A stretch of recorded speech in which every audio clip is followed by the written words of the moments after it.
The never-ending riddle of Nigeria's power sector has time and again come under close scrutiny, with the Permanent Secretary of Nigeria's Power Ministry, Ambassador Godknows Igali, giving an account of stewardship of Nigeria's power sector in the last 16 years. Recently, at the Senate hearing, what happened to the 2.7 trillion naira spent on Nigeria's power sector? And is there an end in sight on the fluctuating power supply in the country? Welcome to Question Time. I'm Benga Ashiru. You can also be part of this conversation by sending us your comments on our various social media platforms showing on your screen. The reality of the unpleasant power cuts in Nigeria has brought untold hardships to many Nigerians. That seems an obvious truth, while the high tariff and non-availability of prepaid meters, just to say the least, and the bottlenecks in the power purchase agreements no doubt heightens the frustrations of Nigerians who eagerly await a reprieve of this ugly scenario. In a bid to set the record straight, Channels Television was at the Ministry of Power in Abuja, where we met with the Permanent Secretary, Ambassador Godknows Igali. For those of you anxiously waiting to know when Nigerians would start enjoying steady power supply, here's an interesting rough calculation. Ambassador Igali says Nigeria needs a minimum of 12,000 megawatts to achieve steady supply of power, and it would need 3 gas turbines, while each gas turbine takes 3 years to build. So with a current distribution capacity of 4,000 megawatts, Nigeria may have to wait for an approximate 6 more years to get steady supply of power. But Ambassador Igali also points out that the funding gap would have to be bridged. Now let's start by reviewing the recent Senate hearing on the power sector. You said 2.7 trillion naira has been spent on the power sector since 1999. Does that reflect on the current power supply in the country? The 2.7 trillion, which was stated, comes from 2 sources. Those that went through normal appropriation through the National Assembly for the erstwhile NEPA and PACN, and the other parastatals of the ministry came to a total of 948 billion. That's what was released. Of course, like I said, it was mostly dedicated to PACN.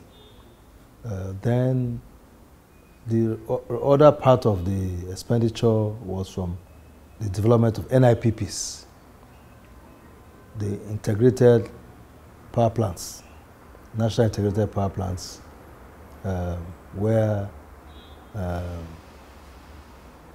the rest was spent because NIPP was building new power plants, about $8 billion. When you convert it, 8.2, convert it, it came to about 2.7 trillion. There are other expenditure that were made, which are not totally captured. Later, but those are not major things. The public may not necessarily agree with that because they feel the budget of the power sector has enjoyed a top place so far over the years. This sector is heavily capital intensive. The good thing is when you invest, you don't have to invest on what you have invested already. The cheapest major appliance in the sector, which are transformers, and the lowest transformer costs about 2.5 million naira. I mean, that is a basic. Or even meters. The cheapest three-phase meter is about 53,000 naira. How many Nigerians can afford that? You're talking about the distributing capacity of 4,000 plus megawatts. The reports we got from the last administration was that we've been on that same range even in the last 4 years. So what's the issue now? Why are we making it a progress report? Let me correct. No. Let me correct.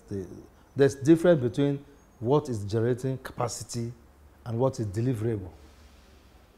Our generating capacity is up to about 7,000. But what can you easily make available to the consumers? So I think sometimes people confuse what is generating capacity and what is deliverable power. Because when you produce the power, it has to be transmitted and it has to be distributed. And then in the process, there are a lot of technical losses in between. Because if you produce power from the south, the Niger Delta of this country, and truck it by trans 330 and kVA and 132 kVA lines to all over the country, you have a lot of technical losses. So what is available to the consumers is what's important to us. What's available to consumers as of today is 4,600 on the average. Since June this year, we've kept that threshold. For the past 1 year up to about May this year, because of vandalization, we were kept at about 3,500 on the average, or calculate the average. Now we've gone to 4,600.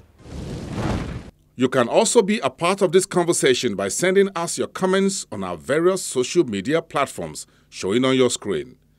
Coming up on Question Time, what is the solution to the unending power cuts in Nigeria? Find out when we return. Join us again.